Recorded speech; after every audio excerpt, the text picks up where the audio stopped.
Please subscribe to my YouTube channel and push the bell icon. Hello दोस्तों, नमस्कार। मैं धर्म प्रकाश त्यागी स्वागत करता हूं आपका अपने YouTube चैनल सक्षम एजुकेशन क्लासेज में। दोस्तों, आज हम बात करने वाले हैं पीजीटी फिजिक्स मेल का जो एग्ज़ाम हुआ था 3 जुलाई 2018 को, उसकी रीजनिंग के बारे में। दोस्तों, इस एग्ज़ाम में 20 प्रश्न रीजनिंग के आए हुए थे। हम देख लेते हैं हम सभी क्वेश्चनों को। दोस्तों, हम अपना वीडियो स्टार्ट करते हैं। दोस्तों, आपको जो पहला प्रश्न दिया गया है, select the option that has the number of pairs sharing the same relation as the exists between the number of pair given below। दोस्तों, आपको यहाँ पर जो इन दोनों के बीच में जो रिलेशन दिया गया है, आपको बोला गया है कि इस तरह का रिलेशन ऐसा इन चार ऑप्शन में कौन से में है। दोस्तों, आपको हम अपन पहले प्रश्न को अच्छे से देख लेते हैं। प्रश्न में हमें एक रिलेशन दिखाई दे रहा है कि ए अपॉन ए स्क्वेयर माइनस 1 का। ए का मतलब यहाँ क्या है दोस्तों, जैसे यहाँ पे 4 है तो 4 अपॉन 4 का स्क्वेयर माइनस 1 यानी 15 हो गया। दोस्तों, इसी प्रकार से यहाँ पे क्या है, 5 और 24 है तो 5 अपॉन 5 का स्क्वेयर माइनस 1 यानी दोस्तों क्या हो गया, 5 अपॉन 24।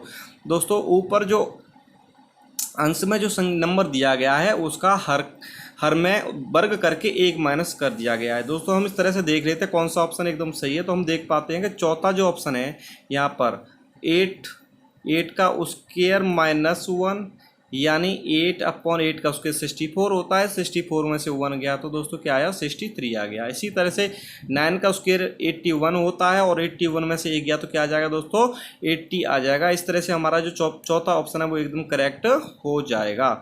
ठीक है दोस्तों, अपन दूसरा प्रश्न देख लेते हैं। नीचे दी गई परिस्थितियों को ध्यानपूर्वक पढ़ें और सबसे उत्तम तार्किक कार्रवाई का निर्णय लीजिए। दोस्तों, आपको जो प्रश्न दिया गया है वो देख लेते हैं। आपका चचेरा भाई बहन आपका वह शब्दकोश लेना चाहता है जो आपके स्वर्गीय दादा ने आपको उपहार में दिया था, आप क्या करेंगे। दोस्तों, आपको 4 ऑप्शन दिए गए हैं। आपको जो सूटेबल ऑप्शन लगेगा वो आप क्या कर देंगे, टेक कर देंगे। दोस्तों, हम देख लेते हैं कौन सा ऑप्शन एकदम सूटेबल है। पहला ऑप्शन दिया गया है बिना किसी इजक के उसे दे दोगे। दोस्तों, ऐसा तो नहीं होता। हम पहले क्या करेंगे, उसकी कारण जानेंगे, भाई तू उसको लेना क्यों चाहता है। तो बिना किसी इजक के तो दे नहीं सकते हैं, तो ये ऑप्शन क्या हो जाएगा दोस्तों, गलत हो जाएगा। दूसरा ऑप्शन देख लेते हैं। आपको उस शब्दकोश से जुड़े अपने भावनात्मक मूल्यों को उसे बताएंगे। दोस्तों, ये बिल्कुल करेक्ट हो सकता है, क्योंकि जब आपने दादाजी ने आपको ये शब्दकोश दिया था तो कुछ न कुछ सोच समझ के दिया होगा और देते समय आपको बताया होगा कि इसका मूल्य क्या है। दोस्तों, इसका दूसरा ऑप्शन एकदम सही हो सकता है, लेकिन बाकी के हम ऑप्शनों पे भी चर्चा करेंगे। इसमें तीसरा ऑप्शन दिया गया है उसे दे देंगे लेकिन झगड़ते हुए। दोस्तों, इसका तो कोई रोल ही नहीं है। चौथा ऑप्शन क्या है, उसे बिना सोचे समझे मना कर देंगे। दोस्तों, ये भी गलत है। वो हमारा कजन ब्रदर है, हम उसको मना कैसे कर सकते हैं। दोस्तों, इसका राइट आंसर हो जाएगा आपका दूसरा। आपको शब्दकोश से जुड़े अपने भावनात्मक मूल्यों को उसे बताएंगे, उसे समझाएंगे, भाई इसकी ये वैल्यू है, प्लीज़ इसको थोड़ा सा संभाल के रखना। ले तो जा, कोई दिक्कत नहीं है, लेकिन थोड़ा संभाल के रखना। दोस्तों, अब बात करते हैं प्रश्न नंबर 3 की। Find the missing number in the below series.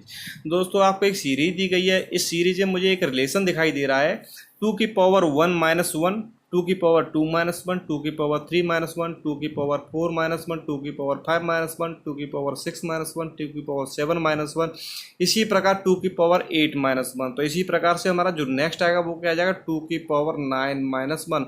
और दोस्तों, हमको पता है 2 की पावर 9 क्या होता है, 512 होता है। 512 में से 1 गया तो क्या आ जाएगा दोस्तों, 511। इसका राइट आंसर हो जाएगा। ठीक है दोस्तों, इसका पहला ऑप्शन एकदम करेक्ट हो जाएगा।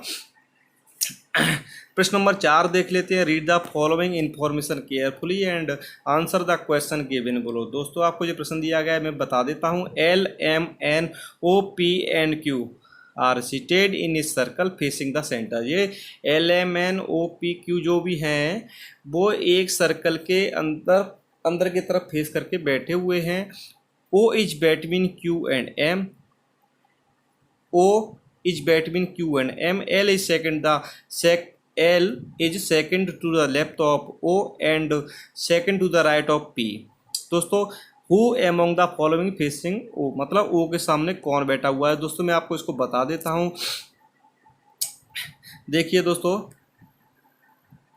आपको क्लियर दिखाई दे रहा होगा। जैसा प्रश्न में बताया गया था, ओ के साइड में लेफ्ट साइड में क्यू बैठा हुआ है और ओ के राइट साइड में एम बैठा हुआ है। और ओ के लेफ्ट साइड में दूसरे नंबर पे एल बैठा हुआ है और ओ के राइट साइड में दूसरे नंबर पे पी बैठा हुआ है। आपको क्वेश्चन पूछा गया है कि ओ के जस्ट सामने कौन बैठा गया है। दोस्तों आपको दिखाई दे रहा होगा ओ के जस्ट सामने कौन बैठा हुआ है, एन बैठा हुआ है। दोस्तों इसका राइट आंसर हो जाएगा एन। ठीक है दोस्तों, अपन आगे चलते हैं क्वेश्चन नंबर 5 की तरफ। दोस्तों ये क्या कह रहा है, 3 years ago the average age of Nina's family of 4 member was 15 years. A baby having been born. The average age of the family is the same today. Find the present age of the baby. दोस्तों इसमें आपको क्या दिया गया मैं आपको बता देता हूँ। देखो ये क्या कह रहा है, 3 साल पहले the average age of Nina's family of 4 members was 15 years, यानी 4 साल पहले नीना की फैमिली में 4 मेंबर थे और उनका जो एवरेज था कितना था दोस्तों, 15 साल था। यानी 4 साल कितने साल पहले, 3 साल पहले। तो 3 साल पहले क्या था, देखो दोस्तों 4 इंटू क्या हो जाएगा 15 हो जाएगा, कितना आ जाएगा जी 60 आ जाएगा, 15 चौक 60 होते हैं, 60 आ जाएगा। अब क्या कह रहा है, ए बेबी हैविंग बीन बॉर्न, एक बच्चे का जन्म होता है। The average age of the family is the same today, और आज भी उस फैमिली का एवरेज कितना है, सेम है यानी 15 है। तो find the present age of the baby. दोस्तों यहाँ पर हमें बेबी की एज पूछी गई है, हमें इतना नहीं पता कि बेबी का जन्म क्या कब हुआ था। तो दोस्तों हम इसको पता करते हैं। दोस्तों ये क्या कह रहा था, प्रेजेंट में उसका जो एवरेज है तो वो सेम ही है यानी 15 है, और प्रेजेंट में कितने मेंबर हैं पूरी फैमिली में, 5 मेंबर हैं। तो दोस्तों क्या हो जाएगा, 5 इंटू 15 हो जाएगा। तो 15 कितना हो जाएगा जी 75 हो जाएगा, 75 हो जाएगा। दोस्तों अब आपको एक चीज़ ध्यान रखने वाली बात यह कि 3 साल पहले उसका 15 था 4 मेंबर्स का, तो प्रेजेंट में उन 4 मेंबर्स का एवरेज कितना होगा, प्रेजेंट में उन 4 मेंबर्स का एवरेज जो होगा कितना होगा 18 होगा, है ना। तो क्या करेंगे अपन 4 इंटू 18 तो कितना हो जाएगा 18 चौक 72 हो जाएगा। अपन क्या करेंगे, उस बच्चे की एज निकालने के लिए हम क्या करेंगे 75 में से 72 को क्या कर देंगे माइनस कर देंगे। तो हमारा जो पाँचवा मेंबर है जो न्यू बॉर्न बेबी है उसकी हमें एज पता चल जाएगा। दोस्तों जब हम 75 में से 72 माइनस करते हैं तो दोस्तों इसका राइट आंसर हो जाएगा 3 ईयर्स, यानी जो न्यू बॉर्न बेबी है वो 3 साल पहले पैदा हुआ था। ठीक है दोस्तों, उम्मीद करता हूँ आपकी समझ में अच्छे से आ रहा होगा। दोस्तों आपको ये वीडियो कैसा लगता है, इसमें कोई कमियां हैं या खासियत है या आपका जो भी टॉपिक क्लियर हो रहा है, दोस्तों आप अपना कमेंट में बता दिया करो, जिससे हम आपके कमेंट करने से मुझे मिलता है मोटिवेशन। ठीक है दोस्तों, प्रश्न नंबर 6 देख लेते हैं। उस विकल्प का चयन करें जो तीसरे शब्द से उसी तरह संबंधित है जिस तरह से दूसरा शब्द पहले शब्द से संबंधित है। दोस्तों प्रश्न बहुत सिंपल आया हुआ है। देखो दोस्तों, लोहार संतान जो संदान होता है वो लोहार से संबंधित होता है और सुतार से संबंधित क्या होता है, आरा होती है। दोस्तों इसका राइट आंसर हो जाएगा आरा। ठीक है दोस्तों, अब आगे चलते हैं। क्वेश्चन नंबर 7 दे रखा है, 1 इवनिंग जस्ट बिफोर सनसेट। देखो दोस्तों एक शाम की बात की गई है सनसेट होने से पहले की। कलई एंड नीला बर टॉकिंग टू ईच अदर। कलई और नीला एक दूसरे से बात कर रहे हैं, आमने सामने बैठी हुई हैं। If Neela's shadow was exactly to her right side, यदि नीला की जो छाया है वो उसके राइट साइड में है, एग्जैक्टली उसके राइट साइड में है, तो विच डायरेक्शन बाज कलई फेसिंग, तो जो कलई बैठी हुई है उसके फेस की डायरेक्शन किस साइड में है। दोस्तों मैं आपको बता देता हूं।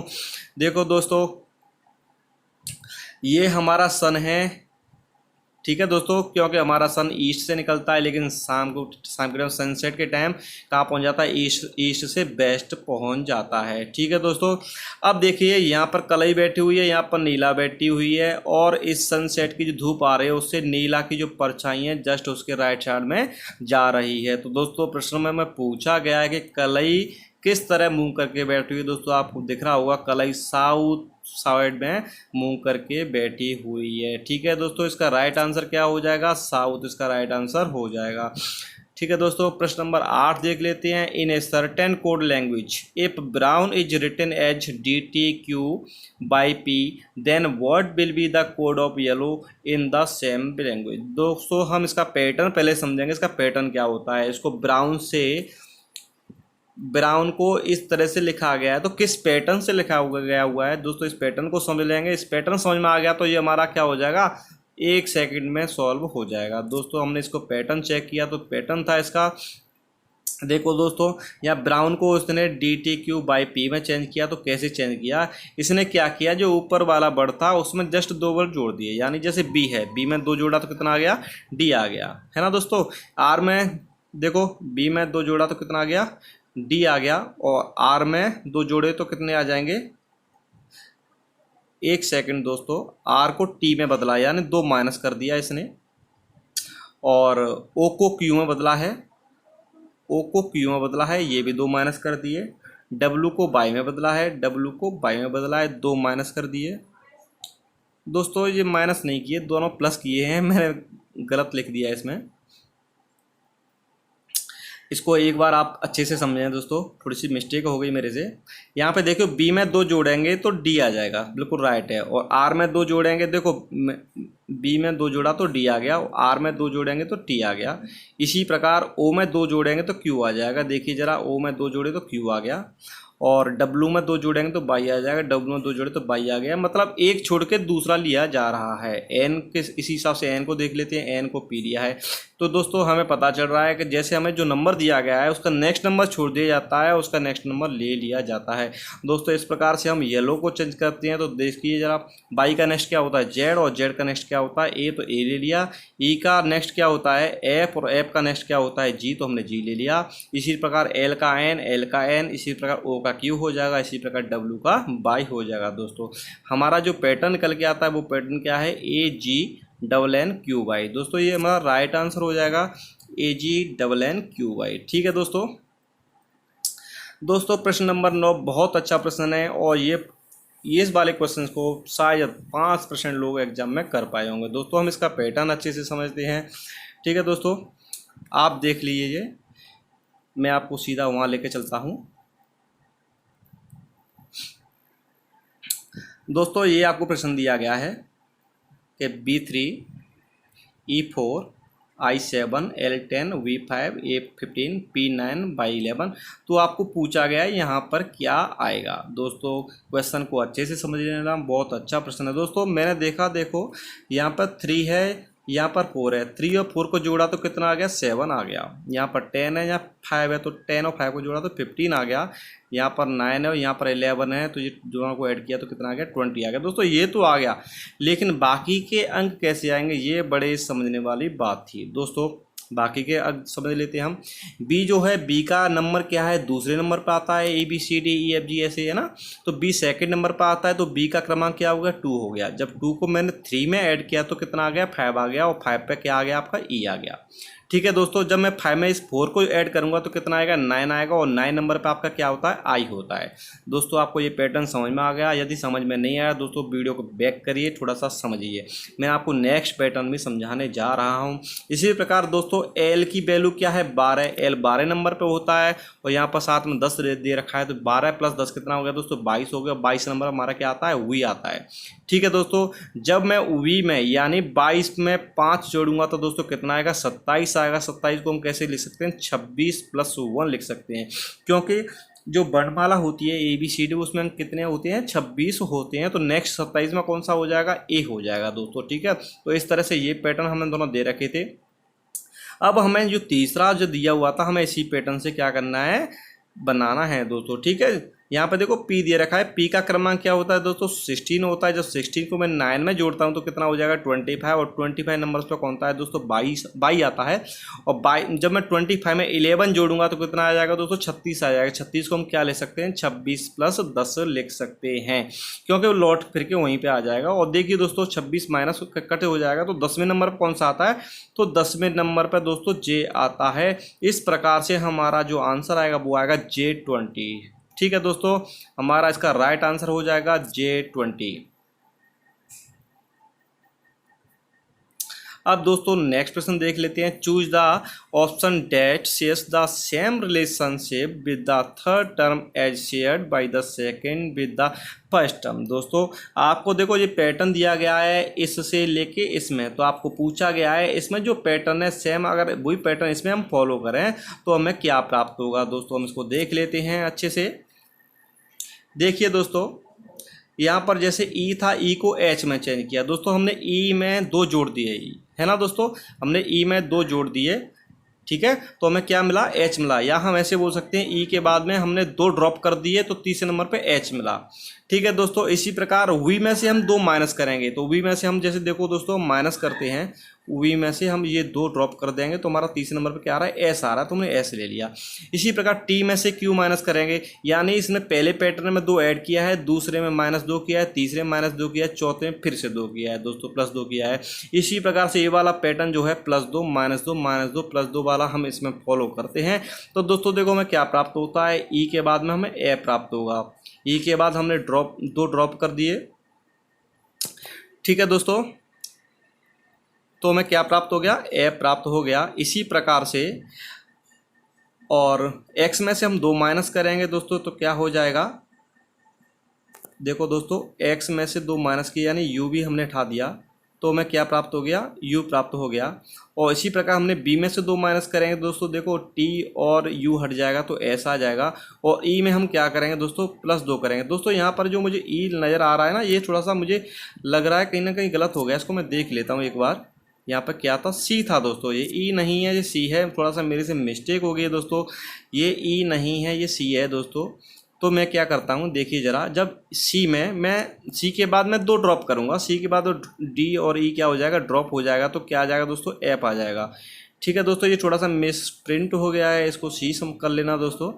अब X में से मैं 2 क्या करूँगा, माइनस करूँगा, क्योंकि हमारा पैटर्न क्या निकल के आ रहा था, +2 -2 -2 +2। दोस्तों जब मैं X में से 2 ड्रॉप करके तीसरे नंबर का लेता हूँ तो U आता है। इसी प्रकार V के 2 पहले में ड्रॉप कर दूंगा तो क्या आ जाएगा, S आ जाएगा, तो मैंने S ले लिया। इसी प्रकार मैं E के बाद में 2 ड्रॉप करके तीसरे नंबर का लूँगा तो दोस्तों क्या आ जाएगा, मेरे पास H निकल के आ जाएगा। ठीक है दोस्तों, तो इस तरह से हमें क्या शब्द मिलेगा, फ्यूज शब्द मिलेगा। ठीक है दोस्तों, हमारा इसका राइट आंसर हो जाएगा FUSH। दोस्तों उम्मीद करता हूँ आपकी समझ में अच्छे से आ रहा होगा। दोस्तों अपन बात करते हैं प्रश्न नंबर 11 की। यहाँ पर आपको जो पैटर्न दिया गया है 11-8-361, 15-6-441, 12 क्वेश्चन मार्क 484। दोस्तों हमें इसमें एक रिलेशन दिखाई दे रहा है। यदि मैं 11 और 8 को ऐड कर दूं, यानी 11 और 8 को मैं जब ऐड करता हूं तो कितना आएगा, 19 आएगा। दोस्तों मैं आपको उसको बता देता हूं।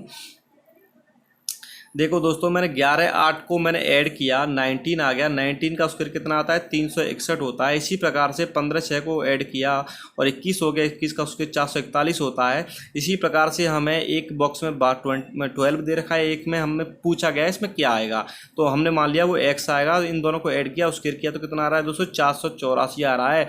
और हमें पता है 484 22 का स्क्वायर होता है। दोस्तों यदि घातें समान होती हैं तो क्या होते हैं, घातें कट हो जाती हैं। दोस्तों यहाँ से फिर क्या हो जाएगा, 12 + x = कितना हो जाएगा, 22 हो जाएगा।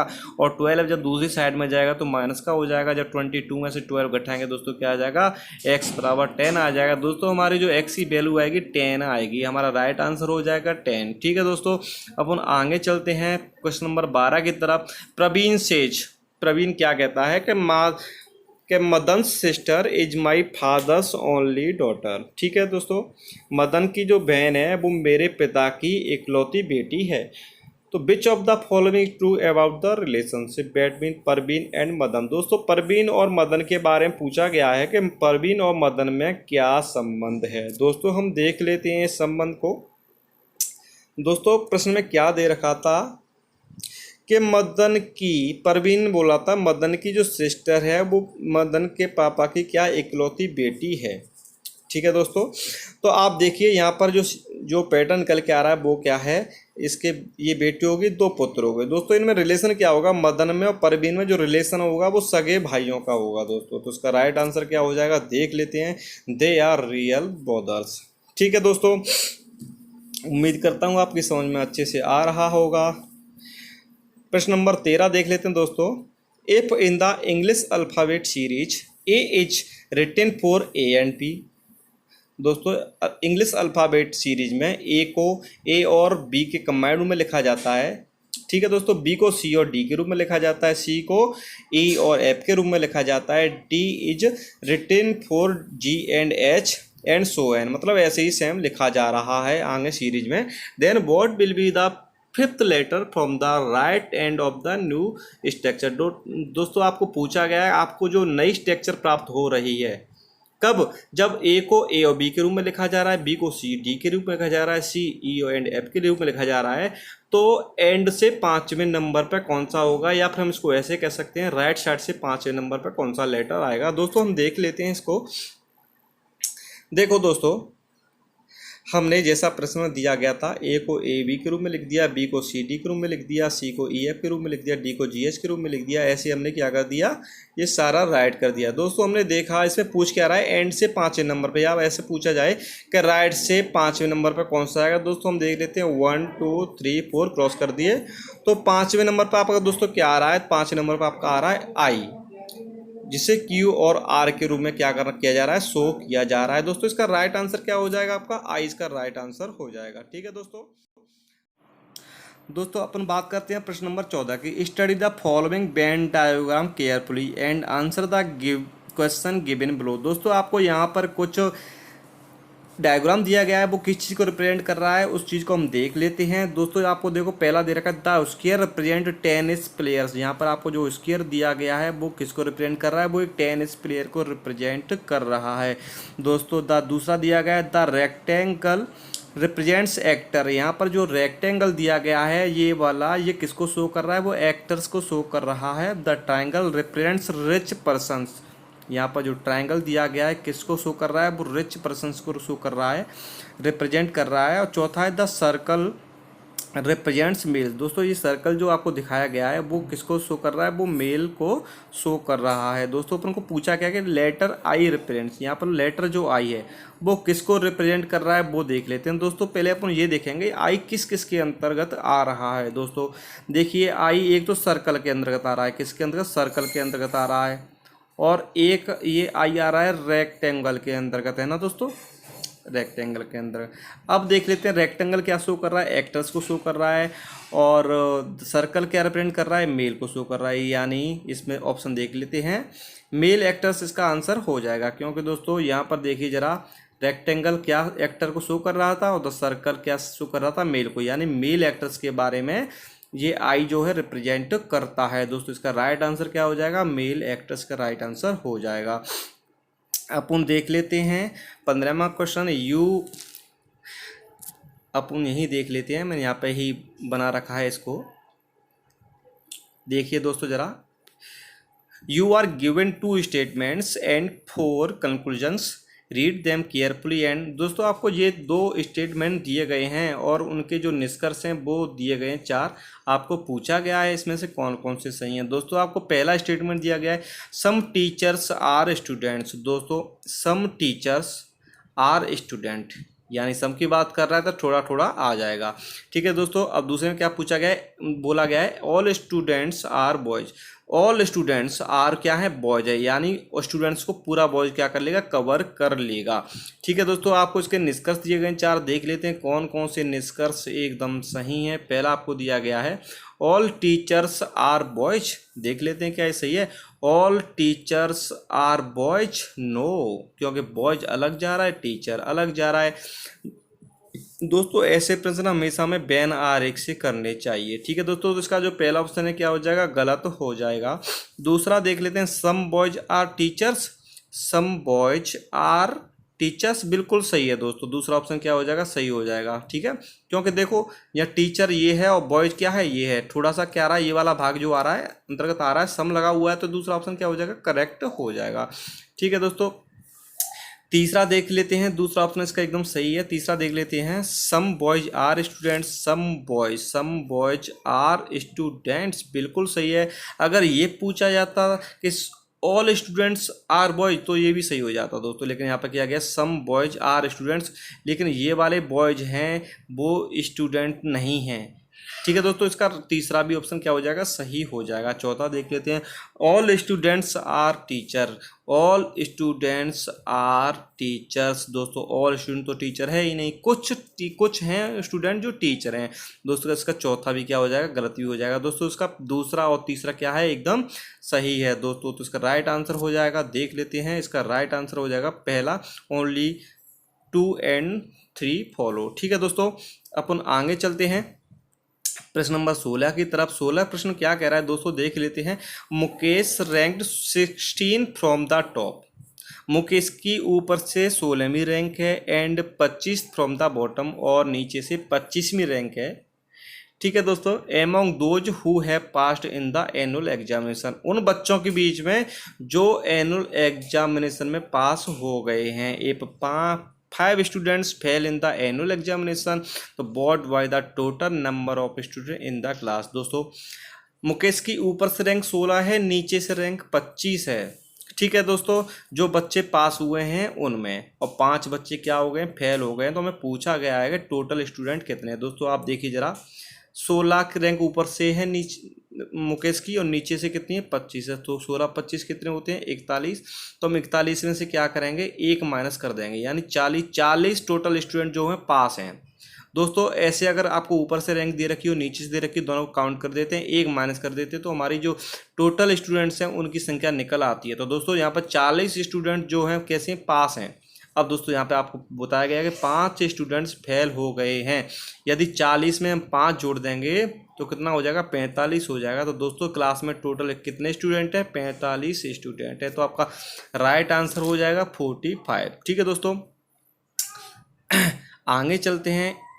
आपको यहाँ पे देखो, in the question given below there are 2 statements labelled as assertion and reason, read them carefully and select the best option. दोस्तों आपको बताया गया है यहाँ पर कि many youngsters in our country are accepting jobs abroad, कि बहुत से जो यंगस्टर हैं, जवान लोग हैं, इन आवर कंट्री हमारे देश में, आर एक्सेप्टिंग जॉब अब्रॉड विदेश में जॉब एक्सेप्ट करते हैं। इसका रीजन क्या गया है देखते हैं। दोस्तों ये तो बिल्कुल सही है, क्योंकि जब कोई दूसरी कंपनी, विदेशी कंपनी किसी को जॉब दे रही है और अच्छा पैसा दे रही है तो हर कोई चाहता है कि वो उस जॉब को एक्सेप्ट करे। दोस्तों ठीक है, तो इसका रीज़न देख लेते हैं। क्या इसका जो रीज़न दिया गया है वो एकदम सही है। Persons with high technical skills have no scope in our country. दोस्तों ऐसा तो नहीं है, हमारे देश में स्कोप की कमी नहीं है, लेकिन दोस्तों जितना पैसा विदेशी दे सकते हैं, यहाँ पर इतना पैसा उनको नहीं मिल सकता। रीज़न यही है, वो अब्रॉड की जो जॉब होती है इसको क्या कर लेते हैं, एक्सेप्ट कर लेते हैं। तो आप इसका ये स्टेटमेंट जो है सत्य है, और इसका जो रीजन है वो क्या है दोस्तों, असत्य है। तो उसका राइट आंसर क्या हो जाएगा, A is true but R is false. ठीक है दोस्तों, आगे चलते हैं कि Nandini walks 20 metre north, then the turns right and walks 30 metre, then the turns right and walks 35 metre. दोस्तों देखो अपन स्टार्ट कर देते हैं। मैं आपको बता देता हूँ, आपको मैं प्रश्न पढ़ा देता हूँ पहले कि Nandini walks 20 metre north, then the turn right, then the turn right, then the turn right and walks 35 meter, then the turn left and walks 15 meter, and she again turns left and walk 15 meter. In which direction in she walking now and how many meters away is the form his origin position। दोस्तों हमें पूछ रहा है जो इसकी जो origin position है यहाँ से वो किस साइड में है और कितनी दूरी पर है। दोस्तों हम देख लेते हैं इसको। देखो दोस्तों नंदिनी जो है पहले, देखो दोस्तों ये अपनी डायरेक्शन हो गई, ये ईस्ट, नॉर्थ, वेस्ट और साउथ। ठीक है दोस्तों, अब देखिए नंदिनी नॉर्थ साइड में पहले 20 मीटर चलती है, उसके बाद में राइट लेती है और 30 मीटर चलती है, उसके बाद फिर से वो राइट लेती है 35 मीटर चलती है, उसके बाद वो लेफ्ट लेती है 15 मीटर चलती है, फिर उसके बाद लेफ्ट लेती है 15 मीटर चलती है। ठीक है दोस्तों, आप देख रहे होंगे ये यहाँ 30 चलती है। ठीक है दोस्तों, यहाँ पर ये 35 चल के आई है, यहाँ पे 20 चली है, तो जब हम 15 यहाँ पे चलेंगे, 15 इधर जाएंगे तो ये किधर आ जाएगा, ये दोनों लेवल में आ जाएगी। ठीक है दोस्तों, तो आप देख रहे होंगे तो जो नंदिनी है जो ओरिजिन पोजीशन थी उसके किस साइड में है, उसके ईस्ट साइड में है। आप ऐसे बोल सकते हैं दोस्तों, आपको दिखाई दे रहा होगा किस साइड में है, ईस्ट साइड में। और कितना दूरी पर है वो अपन देख लेते हैं दोस्तों। देखो यहाँ पर क्या है, 30 है, तो ये 30 है, तो ये वाली दूरी भी कितनी हो जाएगी, ये भी 30 हो जाएगी दोस्तों। और ये 15 है, तो ये वाली दूरी भी कितनी हो जाएगी, 15 हो जाएगी।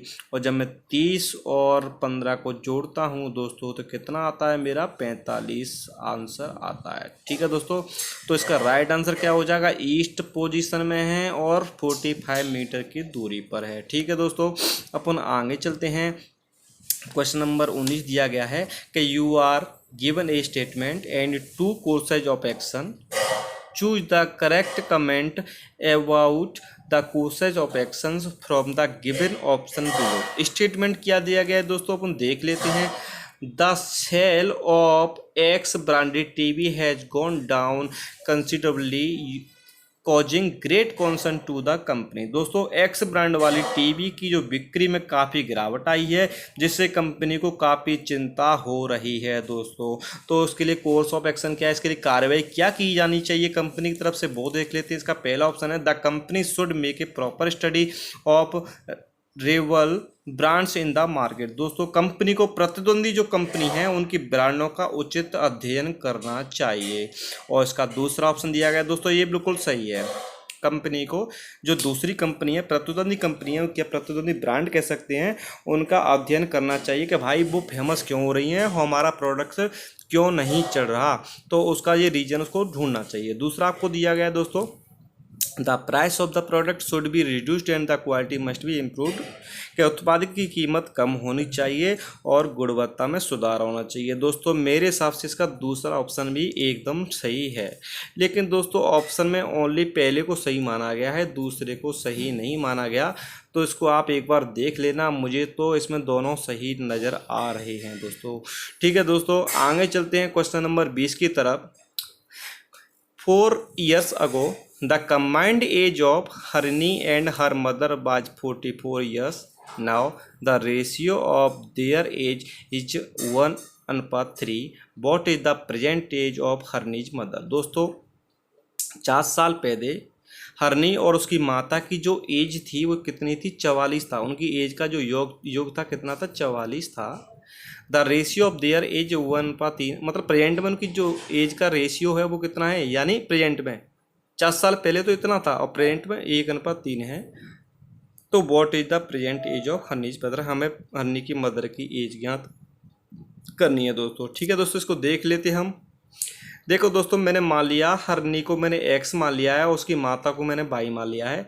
तो क्वेश्चन में क्या दिया गया था कि 4 साल पहले उनकी एज का योग कितना था, 44 था। मैंने मान लिया उसकी 4 साल पहले हरनी की एज एक्स थी और उसकी माँ की एज कितनी थी, वाई थी।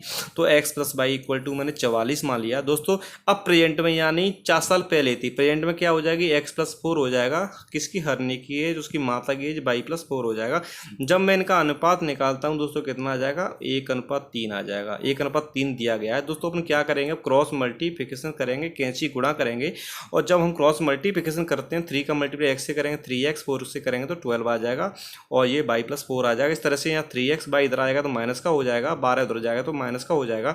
तो 3x - 8 इक्वल टू कितना आ गया दोस्तों, -8 हो जाएगा। ठीक है दोस्तों, अब अपन क्या करेंगे, यहाँ पर ये वाला इक्वेशन ये वाले इक्वेशन को हम जब ऐड कर देंगे, यहाँ पे देखिए ये y माइनस प्लस का ये माइनस का क्रॉस हो जाएंगे। यहाँ पर x प्लस का ये 3x प्लस का, तो ये कितना हो गया, 4x हो गया। और ये 44 है, ये माइनस का 8 है। 44 को हम माइनस के 8 में जोड़ेंगे तो दोस्तों कितना आ जाएगा, 36 आ जाएगा। इस तरह से x की वैल्यू कितनी आ जाएगी, 9 आ जाएगी दोस्तों। जब मैं x की इस वैल्यू को 9 को मैं इसमें रखता हूं तो दोस्तों y की वैल्यू कितनी आ जाएगी, 35 आ जाएगी दोस्तों। ठीक है दोस्तों, ये 35 उसकी कब थी, 4 साल पहले थी। तो उसकी माँ की जो प्रेजेंट एज है कितनी हो जाएगी, 35 + 4 यानी 39 साल की हो जाएगी। तो हन्नी की जो माता है वो कितनी की है दोस्तों, 39 ईयर्स की हो गई है। ठीक है दोस्तों, इसका राइट आंसर क्या हो जाएगा, पहला। दोस्तों हमारा वीडियो यहीं ख़त्म होता है। दोस्तों आपको ये वीडियो कैसा लगा, लाइक करें, शेयर करें दोस्तों। यदि आपने मेरा चैनल सब्सक्राइब नहीं किया है तो प्लीज़ मेरा चैनल सब्सक्राइब करें, ताकि आगे आने वाली हर वीडियो का नोटिफिकेशन आप तक पहुंच जाया करे दोस्तों। फिर मिलते हैं नई वीडियो के साथ। आप अपना प्यार इसी तरह बनाए रखें। जय हिंद, जय भारत।